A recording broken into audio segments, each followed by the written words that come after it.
guys, how's it going? I hope you're all doing well. My name is Sage and I am about to, can you relax?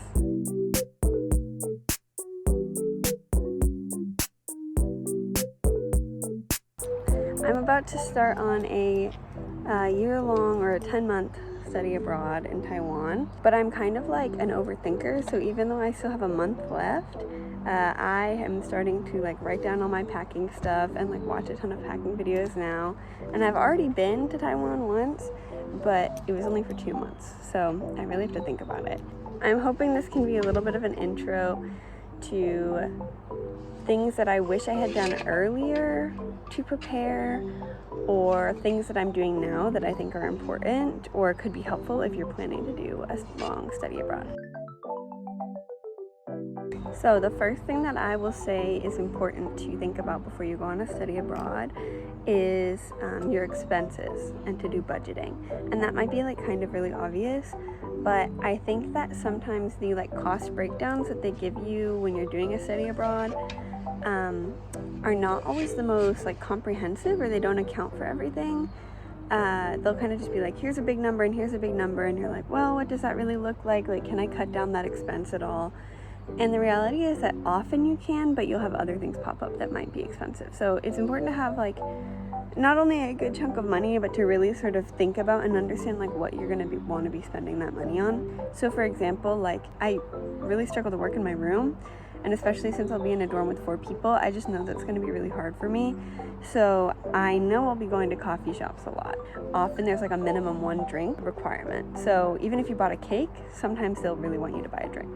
I also know that I'll be wanting to do a lot of day trips, and I really like collecting souvenirs for my family and friends. So like last time I went abroad, I got this really cool souvenir for my mom, but it was around $100 USD. And that was towards the end of my trip. I knew I had that extra money to spend, but like it's important to think about that too, like if you want to bring stuff home to people. So another thing that's often left out when you're budgeting for Taiwan specifically is because it's a cash-based society, you'll be needing a lot of cash. I would have to go to the ATM like at least once a week. And because I don't have an international like fee-free bank, I think there's a couple options for that, which I'll try to put on the screen. But if you don't have one of those types of cards, you're gonna have to pay a withdrawal fee for most banks every time you withdraw cash from the ATM. I would always do the max amount that I could withdraw every single time, so that I was getting the like most amount of cash for the least amount of fees. But I did have to pay that fee pretty frequently. So for me, it wasn't too expensive. I think it was about $1.75 every time I withdrew, but that's still $1.75 once a week for like the whole time that I'm there. So look into either doing a cash order when you're still in the States. Hopefully your bank has a good conversion rate, especially if you're going to be there for a while, or if you're not comfortable carrying a huge amount of cash, because it can be really stressful. Definitely consider conversion rates and also that withdrawal fee when you're thinking about budgeting. So another thing to think about when you're packing is not only your clothes, your toiletries, but also anything that you think you might need for your dorm room. Most stuff can be bought over there. Almost everything you might need can be bought in Taiwan, but that is an additional expense that you're adding on. Like I need to buy a mattress when I get there, and obviously I can't pack a mattress, but I'm considering if I have enough room to pack a pillow, because that's also something that I need to buy. So just think about how much you want to spend up front on stuff for your room, how much your room comes with versus stuff that you'll have to buy. And definitely think about like getting stuff or bringing stuff that you're not so attached to that you couldn't donate it or put it on like buy nothing like at the end of your study abroad. Not that I'm encouraging you to like trash all your stuff, but the reality is that you're going to get a lot of stuff when you're over there and you'll want room. But just think about like what you're going to be able to like part with more easily, especially for those bigger, bulkier items. So another thing I might consider bringing if you have room is some sort of comfort snack or comfort food. When I was in Taiwan last, I did get homesick. I think it's sort of For most people, it's bound to happen. Some people experience it worse than other people. And obviously, like, calling your family or your friends can really help with that. But sometimes having a comfort meal can, like, help a lot. So I bought Cheerios when I was over there, and I would have Cheerios for breakfast when I was homesick.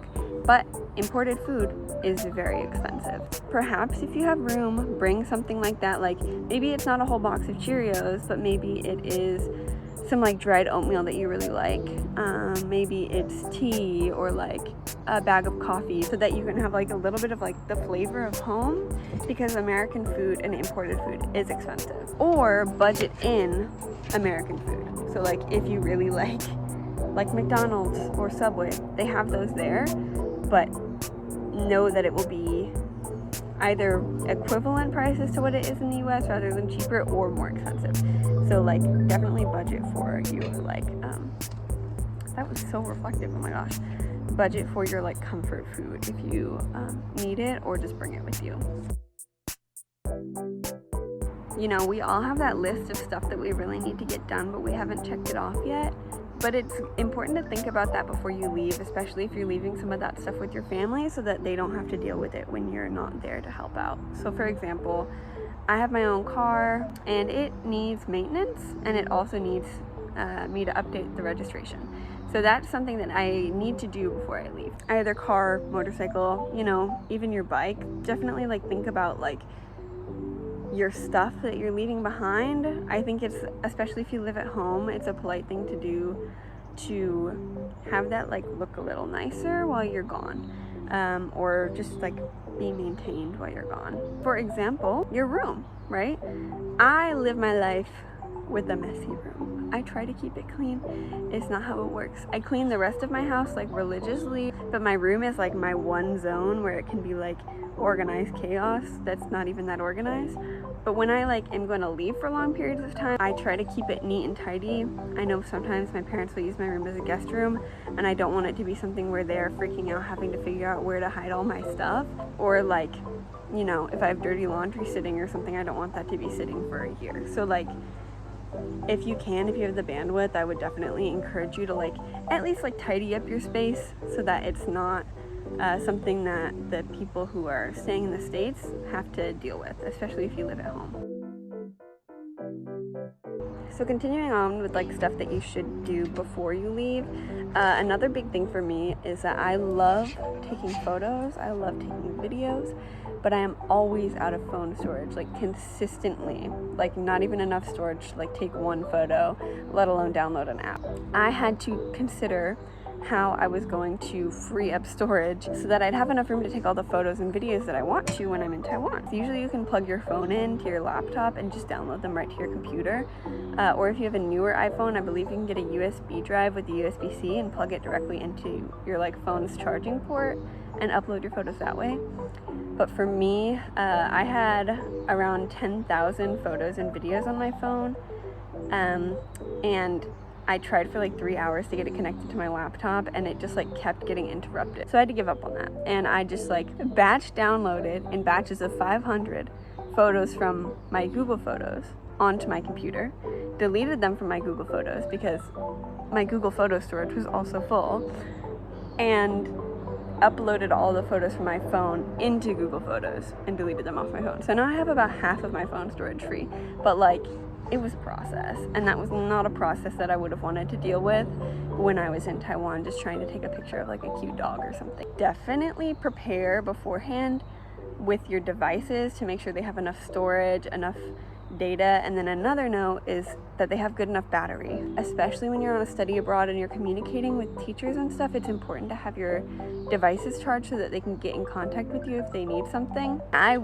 do recommend carrying a portable charger with you pretty much everywhere, but my battery is really degraded. It's got like 70% capacity or something. So I'm also planning on getting my battery replaced, which I believe should cost around $80. So it's like up there, but for me that's an expense that's really worth it in order to have a battery life that will take me like through an actual whole day. On that note, everybody says it, but make sure you have the right adapters to charge your devices. Most of the places I went had 2-prong outlets, but my laptop charger is 3-prong, and I couldn't plug it in anywhere. So I had to buy, when I was over there, buy a 3-prong to 2-prong adapter so that I could plug it in like at my apartment and stuff. I know that healthcare is very affordable in Taiwan, and depending on the length of your stay or the type of insurance you have, you can get healthcare for very affordable when you're there. Don't plan on getting stuff done, I would say, for most things while you're over there. And there are exceptions to that, which I will talk about. But definitely, if you have any upkeep stuff like getting a general health checkup, a tooth cleaning, that's all a good thing to do. Or if you have any follow-up appointments that you need to do before you go abroad, because getting a referral for Taiwan, I assume, would be like near impossible. So just really think about like what sort of things you need to have done. And then to add to that, there are required vaccines that you definitely have to have in order to get your visa and study abroad. But it's also important to consider other things you might want to be vaccinated for, especially if you're going to be over there for a long time. The one thing you're going to want to get probably is the Japanese encephalitis vaccine. I have not gotten mine this summer. I was not home for the summer for like long enough to get that vaccine taken care of, but my plan, and I will update you on if this works or not, is to get it when I'm over there. It looks like that is a vaccine that they offer for pretty affordable versus it being more of a specialty vaccine when you're in the States. Like I said, most things I think you should plan to do stateside, but there are some things that you might want to see about getting when you're in Taiwan, for example, the more like local vaccines. So another thing that's important to consider is medication, and I'm not just talking about prescription medication, which is very important to bring enough supply for because it will be hard to get your same prescriptions, but also drugstore medication. For example, I have a lot of allergies. Not that they don't have allergy medicine, but I already know how I react to Benadryl, how I react to these allergy medicines I'm bringing, and that way I'm not in a situation where I'm having an allergic reaction, buying an allergy medicine, and then finding out that I don't react well to it while I'm like in this situation where I really need it, you know? It's totally fine to like use medication over there, but it might not work as well for you as the things that you already know will work well for you.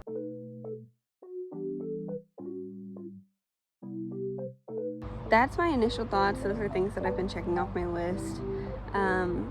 But definitely will keep you updated as I continue to pack and prepare. Maybe this can be like a little like pack along with me. I doubt that you'll be packing a month in advance because I don't think that that's like a super common thing to do, but maybe. I know a couple people who are like me in that way. So I hope that this will help you as like a pre-preparation for your study abroad, both for people who are going abroad for a whole year and for people who are just going for shorter periods, but still want to over prepare. I'm just trying to create something that I wish that I could find. So I hope everybody has a great rest of your day, and that if you are prepping for study abroad, that you are excited and looking forward to all of the fun things that you're going to be able to do. Okay, I will see you all in the next part of this series. Bye.